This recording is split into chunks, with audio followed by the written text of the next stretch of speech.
So apart from the snare removals that we do, we also conduct a lot of wildlife rescue operations.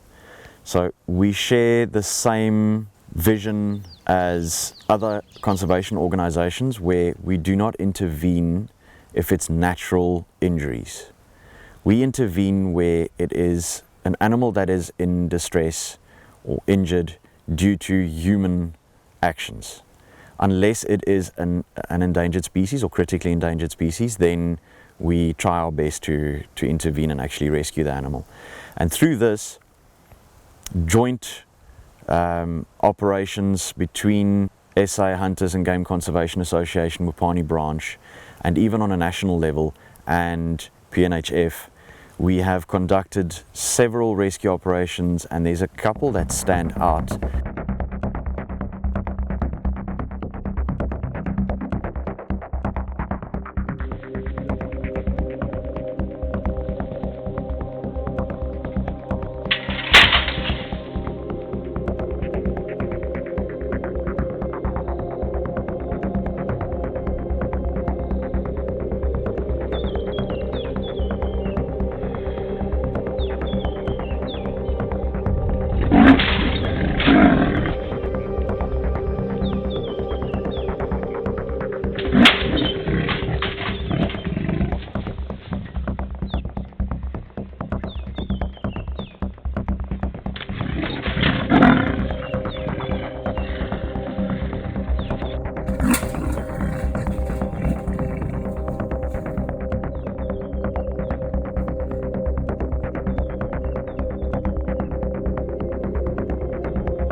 All of these operations, there are great costs involved, but it's happening more and more frequently. Recently we had 2 male lions that broke out of a reserve, and they ended up inside a informal settlement.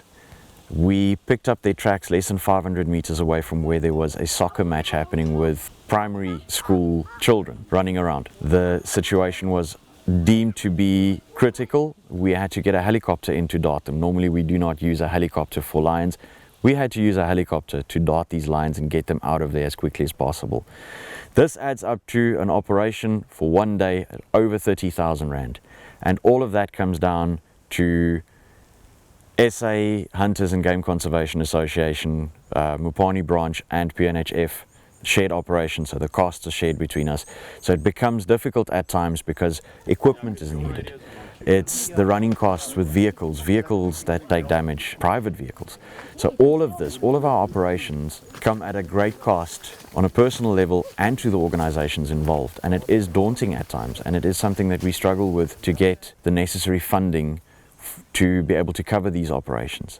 And a lot of people ask, but why do we do this? Isn't it the responsibility of the authorities that are involved?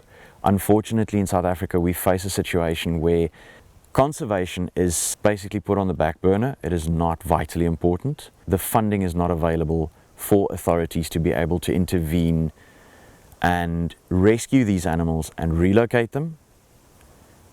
Usually the only options are to put animals down. And in a situation where you have an animal that is vitally important in the ecosystem, you rather want to try and save it than to have it destroyed. That is why we step up to the plate. But it is sometimes difficult to get the necessary funding together to be able to effectively do these operations. And especially with PNHF being a voluntary organization, it all comes down to volunteers.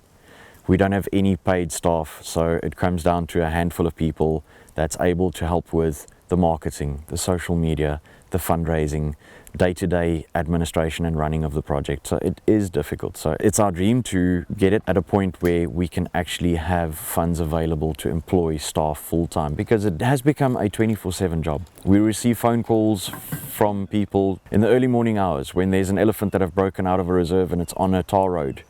on a public road, and then we need to notify the authorities, notify the reserve staff, and we often are needed to go out because of authorities being short-staffed.